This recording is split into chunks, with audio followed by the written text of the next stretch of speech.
The Legend of Lineage II. The game's background consists of the legends telling tales of what happened before the events described in the game. Prologue. By the Bonfire. He drew a deep breath, inhaled the smoke, and let it out slowly. Most of his face was hidden under a thick, old hood, and behind him there was only pitch darkness. In the dim glow of the pipe, it was impossible to see his features. He introduced himself as a bard, yet no one believed him, as his voice was thick and ragged, and we were suspicious that he traveled the dangerous forest alone. However, he offered to tell us a story if we shared our meal and the warmth of our fire. We agreed, if only because we couldn't leave this traveler to the cold forest. We made ourselves comfortable by the fire, holding our weapons at the ready in case of danger, and waited for his story to begin. The night was ice-cold, and his low, thick voice carried quietly across the mountain as, setting aside his pipe, he opened his mouth and began to speak. Episode 1. Genesis. The story I'm about to tell you is about those who we call gods. Listen carefully, as this is the true story. Long ago, in a time before thought, there was only a globe in which all creation was mixed.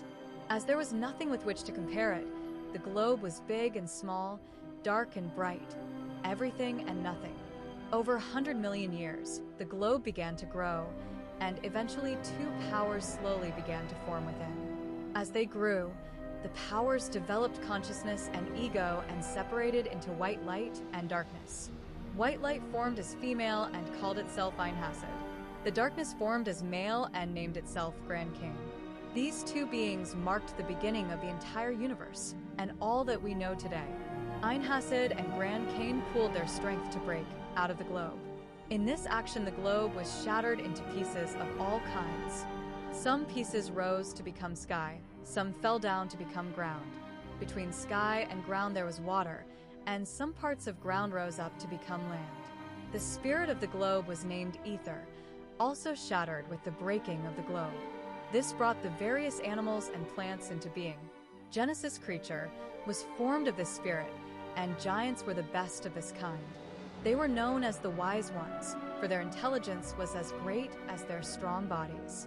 The giants promised to keep faith in Einhasad and Grand Cain, as it was the actions of the two gods that created their life and world. Einhasad and Grand Cain were satisfied with the giants, and appointed them to be the masters of all living creatures. This was before death and true paradise existed. Einhasad and Grand Cain gave birth to many godchildren between them. The first 5 of these children were empowered with the authority of the earth. The eldest daughter, Shirlen, was in charge of water. The eldest son, Pagrio, controlled the fire, and the second daughter, Mafr, controlled the land. The second son, Saiha, became master of the wind. For the youngest, Eva, there were no elements remaining, so she created poems and music. While the other gods were busy with their responsibilities, Eva wrote poems and serenaded them with music. And thus the era of the gods began, and there existed no place on earth unknown to the gods. Episode 2. Creation of Races. Einhasad was goddess of creation and created forms using her own spirit. Her children used their own powers to create life from these forms. Shirlen instilled the spirit of water into the first form that was created. This is how the race of elves was created.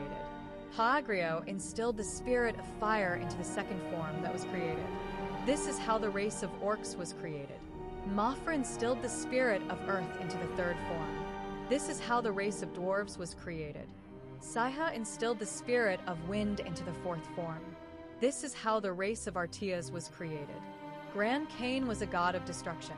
When he saw the work of Einhasad, he became curious and jealous. He imitated Einhasad and created a form in his own image. Then he went to see Shirlen, their oldest daughter, and asked her to instill spirit into the form. Shirlen was very surprised and told him, "Father, why do you want to do such a thing? Einhasad, my mother, is responsible for creation. Please do not covet the type of work that is not yours. A creature who receives life from a god of destruction will only bring about disaster." But Grand Cain would not give up. After much cajoling and persuading, finally, he was able to obtain Shailen's consent. "I will do it then," but I have already given the spirit of water to Mother. So the only thing I can give you is the leftovers.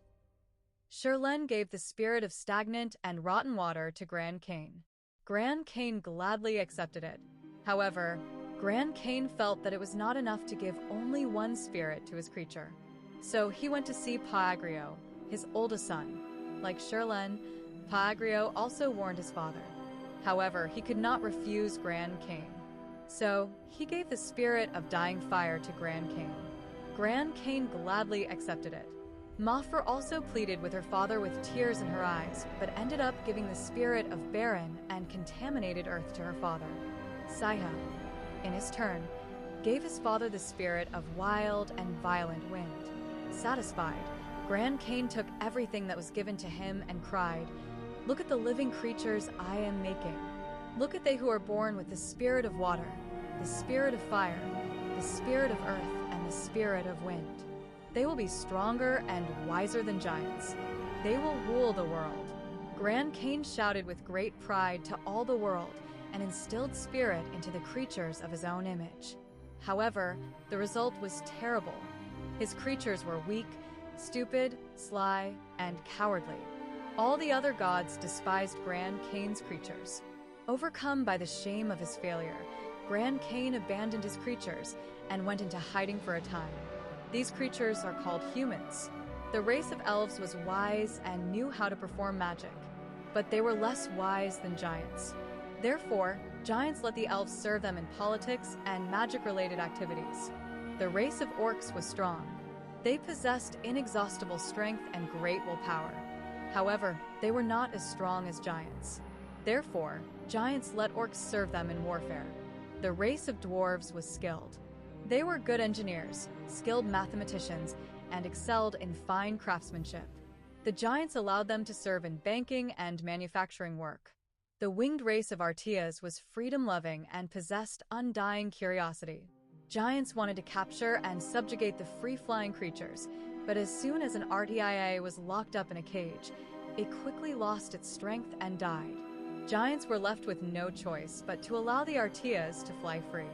The Artias visited the city of giants to give them news from other parts of the world. Humans could not do any one thing well and thus become slaves to the giants, doing all sorts of menial labor. The life of humans was not any better than that of animals. Episode 3, War of the Gods. Grand Cain was a free and uninhibited god. However, he made a very great mistake by seducing Shirlen, his eldest daughter.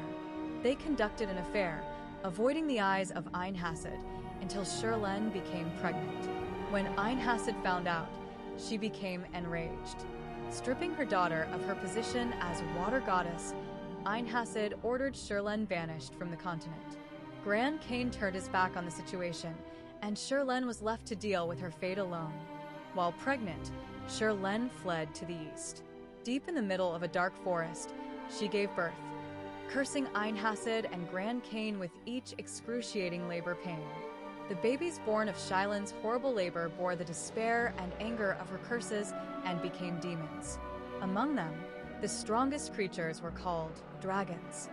There were a total of 6 dragons born with curses against the 6 gods. Shirlen was filled with wrath towards Einhasad, who banished her, and towards Grand Cain, who seduced and then abandoned her.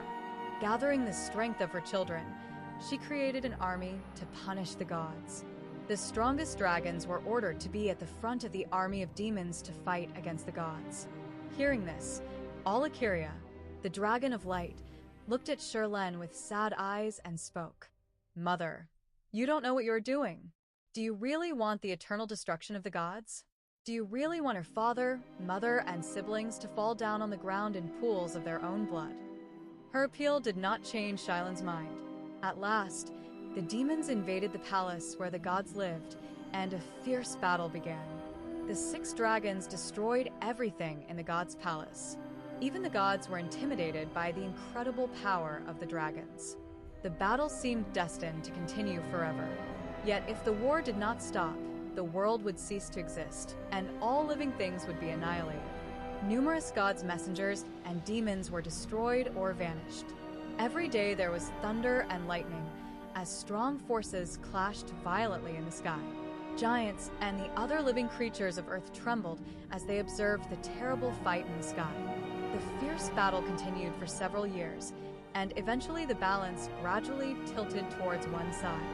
In spite of suffering many injuries, Einhasad and Grand Cain had stronger powers and destroyed many demons. The dragons kept fighting, though they were deeply wounded and riddled with scars. Their fatigue became more and more apparent. After a time, it seemed like the war would come to an end with the extermination of Shylan's army. In the end, the dragons spread their wings and flew to the earth to escape. The surviving demons followed. The gods wanted to kill the retreating army. However, due to their own injuries, all they could do was watch as the dragons and demons departed. As Shylan's children perished one by one and lost the war, Shirlene could not stand her sadness. She invented the underworld and ruled over it.